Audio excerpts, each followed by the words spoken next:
Hello friends, welcome to அன்னமகரம் kitchen friends. நம்ம இன்றைக்கி சிம்பிளாகவும் ஹெல்த்தியாக இருக்கிற மாதிரி ஒரு ஈஸியான லட்டு ரெசிபி தாங்க பார்க்க போகிறோம். கண்டிப்பாக ட்ரை பண்ணி பாருங்கள். டேஸ்ட் ரொம்பவே நல்லாயிருக்கும். இப்போ வாங்க நம்ம இதை எப்படி செய்கிறதுன்னு பார்க்கலாம். இப்போ இது செய்கிறதுக்கு ஒரு கடாய் வச்சுக்கோங்க. அதில் 1/4 கப் அளவுக்கு நிலக்கடலை சேர்த்துக்கலாம். இப்போ இதை நல்லா வறுத்து எடுத்துக்கோங்க. பச்சை நிலக்கடலையாக இருந்தால் கொஞ்சம் அதிக டைம் எடுத்து நல்லா வறுத்துக்கோங்க. இப்போ இது நல்லா வறுபட்டுடுச்சுங்க. இது வேறு ஒரு தட்டில் மாற்றிக்கலாம். இது ஆறுனதுக்கப்புறமா இதோட தோலை எடுத்துகிட்டு இதை 1 2 தட்டி எடுத்துக்கலாங்க.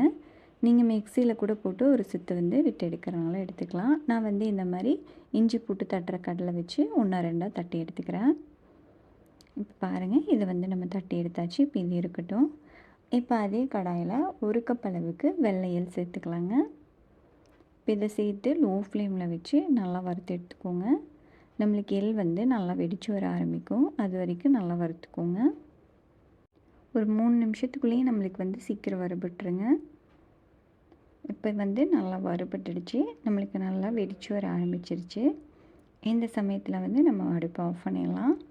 இப்போ இதை ஒரு வேறு தட்டத்தில் மாற்றி இதையும் நல்லா ஆற வச்சு எடுத்துக்கலாங்க. இப்போ இதுலேருந்து ஒரு 2 டீஸ்பூன் அளவுக்கு மட்டும் வேறு ஒரு பவுலில் எடுத்து வச்சுக்கோங்க. இதை நம்ம முளையெல்லாம் சேர்த்தும்போது கொஞ்சம் கடிப்பட்டு சாப்பிடும்போது நல்லாயிருக்கும். உங்களுக்கு வேண்டாட்டி நீங்கள் ஃபுல்லாகவே சேர்த்து அரைச்சிக்கலாம். இப்போ இது ஆறட்டும் இருக்கட்டுங்க. இப்போ அதே கடாயில் 2லேருந்து 3 டீஸ்பூன் அளவுக்கு தேங்காய் சேர்த்துக்கலாம். இப்போ இதையும் சேர்த்துட்டு நல்லா வறுத்து எடுத்துக்கோங்க. நீங்கள் துருவின தேங்காய் கூட சேர்த்து நல்லா வறுத்துக்கலாம். இப்போ இதை நல்லா வறுபட்டதுக்கப்புறமா இதை ஆற வச்சுட்டு மிக்ஸி ஜாரில் சேர்த்துக்கோங்க. அது கூடவே வாசனைக்காக 2 3 ஏலக்காய் சேர்த்துக்கலாம். இப்போ நம்ம வறுத்து வச்சுருந்த தேங்காய் சேர்த்து நல்லா அரைச்சி எடுத்துக்கோங்க. அரைச்சி ஒரு பவுலில் மாற்றி வச்சிடலாம். இப்போ அதே மிக்ஸி ஜாரில் நம்ம எல்லையை சேர்த்து இதையும் அரைச்சி எடுத்துக்கலாங்க. இல்லை அரைச்சி எடுக்கும்போது பல்ஸ் மோடில் வச்சு அரைச்சி எடுத்துக்கோங்க. அப்போ தான் நம்மளுக்கு உதிரி உதிரியாக வரும். இப்போ இது கூடவே 1/2 கப் அளவுக்கு வெல்லம் சேர்த்துக்கலாம். உங்களுக்கு இனிப்பு அதிகமாக வேணும்னாலும் நீங்கள் அதிகமாக சேர்த்துக்கலாம்.